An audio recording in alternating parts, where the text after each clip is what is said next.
Oh, good morning. Hello. Today is Monday, August 22nd, 2022, and I am Kenny Bulgar, your host of the party. And here's what you need to consider and what you need to know for the day and the week ahead. Investors are reconsidering the data and the Fed commentary, and stocks are coming under pressure, right? They came under pressure on Friday and again this morning. There's lots of economic data due out this week, along with the Fed boondoggle in Jackson Hole. The dollar is up, gold and oil are lower, treasuries remain inverted. And what do we have for dinner tonight? We're going to have the very classic summertime pasta fresca, which is just great cherry tomatoes, red onion, like a tomato salad over hot pasta with mozzarella and fresh grated Parmesan cheese. Oh my God, delish. All right, so as I said, stocks came under pressure on Friday as the week ended. The reality of continued aggressive rate hikes and the coming recession was behind the latest move. The idea that traders and algos had convinced themselves that the Fed was prepared to back off in September appears now to have been a bit premature. The idea that inflation had peaked is now the question. The release of the Fed minutes on Wednesday lit the fuse, and then renewed insight and commentary from some key and maybe not so key Fed members turned this bear market rally into what feels like the end. And suddenly, investors are waking up to the fact that the Fed is supposed to accelerate the balance sheet reduction in September, and that if they do, it's only going to add to the pressure on stocks, which have continued to benefit from an accommodative policy, right? So that's all about the change. By the end of the day, the Dow gave back 295 points, or 0.8%. The S&P lost 55 points, 1.4%. The Nasdaq gave up 260 points, or 2%. The Russell gave up 44 points, or 2.2%, and the transports gave up 265 points, or 1.7%. The minute, giving a clear signal that the team is still very much in the 75 basis point camp. And then the comments we got from Bullard, George, Kashkari, Daly, Evans, and even former Dallas Fed President Kaplan confirmed what I and what many others have been saying all along. I don't see how they can do anything other than hike rates by 75 basis points in September. The idea that traders and some analysts convinced themselves and the markets that the Fed had succeeded in taming inflation and would therefore back off was and is incorrect. Inflation is still running at 8.5% year over year. According to the CPI, the PPI is running at 10.5% year over year. And this week we're going to get the Fed's favorite inflation data point, the PCE deflator. And like the CPI, the top line number is expected to come in at 0% month over month, and up 6.8% year over year. And if you take the core number, it's expected to show an increase of 0.3%, which means prices are still going up, and 4.7% year over year. In addition, this week is loaded with other macro data points that are sure to shed even more light on the current state of affairs. S&P manufacturing PMI of 51.9. That's down from 52.2 and edging ever closer to contractionary territory. Services PMI of 50. Now that would be up from last month's contractionary read of 47. New home sales expected to be down 2.5%, but many are suggesting that the whisper number is down more than 4%. Pending home sales are also expected to be down 2.5%. So we're going to see, right? Durable goods, capital goods ordered, and capital goods shipped are also due out. Second quarter GDP coming in at negative 0.9%. No change from the initial report, leaving the U.S. with 2 negative quarters of growth. Add to that personal income and personal spending and 2 regional Fed surveys, Kansas City and Dallas, and you have a full week of data points. But the kicker is going to be the Jackson Hole boondoggle that takes place on Thursday, August 25th through Saturday, August 27th, and features an A-list of global central bank elites. This year, the headliner is reassessing constraints on the economy and policy. Now, Jay Powell is supposed to take to the stage on Friday morning, so all ears and eyes are going to be paying attention to what he said, right? And it's expected now to feature an aggressive Jay Powell as he tries to manage the narrative and keep the heat on rate increases while trying to keep the markets calm, telling us that the U.S. economy is robust and the recession is not guaranteed. We got a soft landing, right? So don't worry about it. But here's a tidbit. Every time there has been a bear market rally since the crash of 1929, where the S&P fell more than 10%, this time it fell 23%, The rally took the S&P up 17.2% over 39 days before resuming its decline. This time, the S&P has rallied over 18% in 35 days. Now, understand that past performance doesn't suggest huge performance, but it is something to consider, considering that inflation is still up and the federal government is spending money like a drunken sailor, which will only add to inflationary pressures in the months ahead. So at the moment, we must rethink the inflation story, that it's been tamed, right? You got to rethink that theory and consider what if it isn't, and that's what appears to be happening. As you might expect, some of the biggest gainers over the past 6 weeks were the biggest losers on Friday, and will likely be the biggest losers today, right? As the futures market suggests further weakness this morning. We'll get to that in a minute, and that makes sense, right? Trader types that took some of the most beaten up names higher will be the first ones to hit the sell button on those same names as they try to lock in profits before they evaporate, as they all run for the door amid the angst, creating even longer term opportunities for the patient long-term buyer. Remember, in an environment like this, patience is always a virtue, right? No need to be chasing things and running after things. Patience is and can be a virtue. Recall that we discussed this at the beginning of the month, right? The beginning of August. Caution as we move through August. Lower volumes at the end of the month will create exaggerated moves in either direction. And then we're about to enter the usually volatile September, October time period. So while the rally felt good and it feels good when it's happening, I don't believe it's over just yet, right? A test of 3,800. I mean, I don't believe that the risk to the downside is over just yet. A test of 3,800 or 4,000 would not be out of the question. But a test lower could happen if we see inflation turn higher once again. Something I think is exactly what we're going to see. And if that's the case, then I would not be surprised to see us test the lows of June, which is like 36.50-ish, 36, something like that. Look, the S&P kissed the long-term moving average at 43.25 last week, and it failed.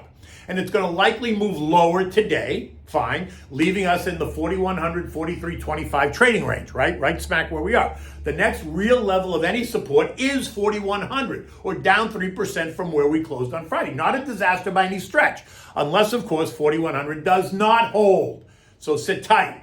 There's no need to chase anything right about now, right? Besides the meme stocks that got hammered, Best Buy down 41%, GameStop down 4%, AMC down 6.6%, which I don't consider, by the way, investments. I consider those nothing but bets at the moment, right? But that's a whole nother story. We saw weakness in housing, the XHB down 2.8, semis down 2.7, airlines down 3.3, disruptive tech down 6%, artificial intelligence down 3%, and of the broad 11 S&P sectors, consumer discretionary and financials both lower by 2%, tech down by just under 2%, communications down by 1.5%, basic materials down by 1.8%, while the other sectors were down a little bit less than 1%. Treasury yields rose across the curve, but the curve remains inverted. Nat gas is trading at $9.59 MBTUs here in the States, and it's trading at $70 MBTUs in Europe, and likely going higher as they move into winter. And that's going to be another really big concern. I mean, it's been a concern all along, but it's going to start to get more of a concern as summer turns to fall. On Friday, Russian gas company Gazprom announced that they will shut off natural gas supply to Europe for 3 days, August 31st through September 2nd, for a routine yet unscheduled maintenance project, right? Read between the lines there. This is now setting the stage for what could come in the fall and the winter. What will Russia do? Will they freeze the Europeans as punishment for taking sides with Ukraine? We're about to find that out. And that's going to set the stage for further conflict and for further investor angst. Oil hovering at $90 a barrel. Gold is down $14 this morning, hovering at $17.48 an ounce. The pressure on gold and oil and other commodities is also a direct result of dollar strength, right? The dollar index, the DXY, is up 14 cents this morning at $108.30. And it's about to test the July highs of $109.30. Recall that commodities are priced in dollars. So as the dollar rises, commodity prices should decline. It's an inverse relationship. And that's what we're seeing. The dollar index is up 7% since the June lows. Oil is down 24%, gold down 7%. Now, the other part of the story is that if the global economy enters a recession, then demand for energy is going to decline, right? That's the weakness. And if the Fed continues to raise rates, which will strengthen the US dollar, then gold should back off as well. And I think that happens until investors seek the ultimate safety trade. If things get really tough, the ultimate safety trade is always gold, and so then you'll see gold stabilize. But I think you know me, I like gold anyway. So on this weakness, I'd be a buyer of gold. U.S. futures are down this morning, right? Dow futures down more than 300 points. S&P's down 45. Nasdaq off 180. The Russell down 20 points. The tone being driven by the aggressive Fed innuendos. The algos are reacting to the headlines, so stay focused and eliminate the noise. But don't eliminate any fundamental changes to names that you own, right? As long as the fundamentals remain intact for the reason you bought it, then take advantage of any sale that happens. Protect yourself by hedging your portfolio and buying ETFs that will get you short the market if that helps you sleep at night. The simple ones are the PSQ, the SH, and the DOG. They get you short the NASDAQ, the S&P, and the Dow, and will increase in value if the broader market takes a hit, thereby helping to offset any losses on your long positions. In fact, on Friday, when stocks were under pressure, those three ETFs were up 1.9%, 1.3%, and 1% respectively, right, on the back of weakness in the broader market. In Europe, stocks are down all across the board, lower by better than 1.5%. Nat gas prices in Europe are up, and that's extending the losses in stocks as the fear rises over what happens to the European economy in the months ahead if Russia continues to play dirty. Expect Europe to be ground zero over the Russian oil gas story as Moscow decides to put pressure on the Europeans to withdraw sanctions and stop supporting Ukraine in his battle to take it over. Remember, December 5th is the key date to watch. That is when the European oil sanctions are due to hit Moscow. So don't go anywhere yet because it's going to get even more exciting in the months ahead.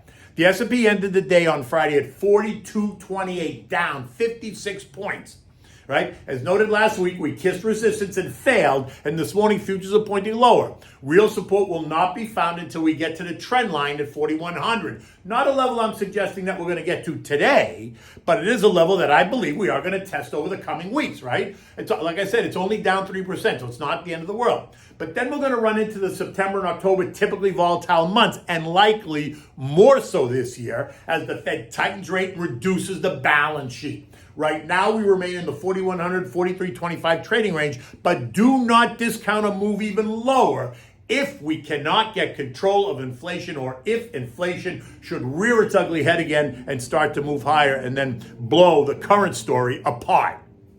Okay. So what are we having for dinner? So this is a great summer edition. As summer comes to a close, I wanted to feature Pasta Fresca, right? So we had a dinner last night at a friend's house. Everybody made their favorite dish and brought it over. It's always such a great way to have like a Sunday night dinner, right? So no one feels pressured to do it all, right? So I thought this was as good as any, with fresh summer cherry tomatoes, fresh basil, garlic, red onion, mozzarella, and fresh grated Parmigiana cheese is really all you need. A little bit of olive oil. I mean, it's all you need. Essentially, you're making a summer tomato salad and you're putting it over the hot pasta. So slice the cherry tomatoes in half, right? Leave them just half. Slice the red onion, slice the garlic, chunks of fresh mustard, salt and pepper, a splash of water, and a couple turns of olive oil, and decorate it with the fresh basil, right? That's all you need to do. So you want to prepare it, let it sit out and marinate. The tomato salad, let it sit out and marinate because it will make its own water as well, right? It's going to create its own juice the longer it sits. And you don't want it to be cold when you put it over the hot pasta. You want it to be room temperature, right? When you mix it with the pasta. And if you make it the day before and let it marinate overnight, that's great. But just take it out of the fridge, half an hour before you're ready to use it so that it warms up to room temperature. Now, bring a pot of salted water to a rolling boil, add the pasta and cook for, 8 to 10 minutes. Last night, I used the tane penne regate, which is the really small ones. It was perfect with the cherry tomatoes and everything else, right? After it cooks, you want to strain it, always reserving a mug full of the pasta water. Return the pasta to the pot, add a little bit of water back just to re-moisten it, toss it, wait for a minute or two, don't leave a puddle at the bottom. Now take the tomato salad, add it right to the hot pasta, toss it, right, mix it really well, toss in the cut up fresh mutz and a couple of handfuls of grated Parmigiana. Serve it. It's nice to not serve it immediately. and always have some extra cheese on the table for your guests, right? Have nice music in the background, something soft that's, just kind of, could be jazz, could be Italian music, could be a range of things, but just have something on in the back to kind of make the evening, and serve that as a buffet style with all the other dishes we brought. So we had ribeyes last night, we had filet mignon, we had salmon, we had this great fresh corn succotash, which I am going to feature in my note this week, right? A very dear friend of mine, Jamie, made that. Oh my God, it was delicious. And it was actually simple to make, but we'll get to that later on in the week. In any event, the day has started, the bell is about to ring. Until tomorrow, take good care.